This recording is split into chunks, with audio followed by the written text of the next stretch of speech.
Word, pinag-aralan ko ng ilang taon. Okay, salamat naman sa Diyos dahil nakapagsalita tayo ng salita ng ibang ating mga kababayan dito sa Pilipinas.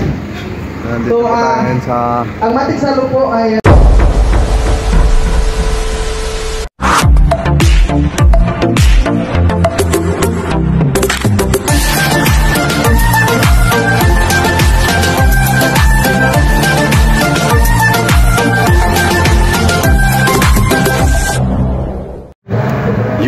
what's up mga kabarok? So for today's video naman po mga kabarok ay meron po akong ipapasilip sa inyo mga kabarok. So meron po ditong pinagkakaguluhan. Hindi po natin mai-explain kasi nandito po tayo sa loob ng sasakyan mga kabarok.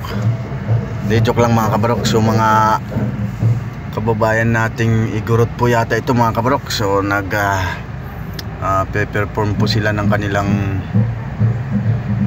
sayaw mga kabarok.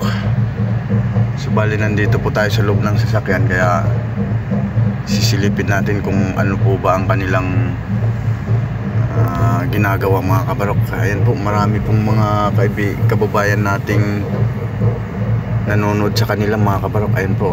Ayan po mga kabarok. Gusto ko lang po ipakilala sa inyo o i-share sa inyo kung ano po ba yung tribong matik salong. So actually ako po ay isang pure na tribong matik salong. Marunong lang din po ako mga Tagalog kasi pinag-aralan ko to ng ilang taon. Every word pinag-aralan ko ng ilang taon.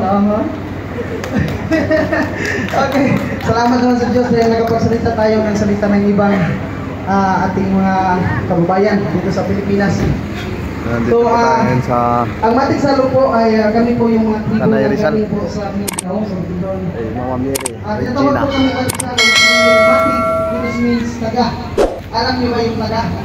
Kung ba yung taga sa Tagalog, yung taga, kung saan sila. So yun lang po mga kabarok. Sana po ay nagustuhan niyo po ang video ko. Huwag niyo pong kalimutan i-follow ang page ko mga kabarok. At i-share nyo na rin po mga kabarok para marami po ang makapanood. Thank you po, marami pong salamat.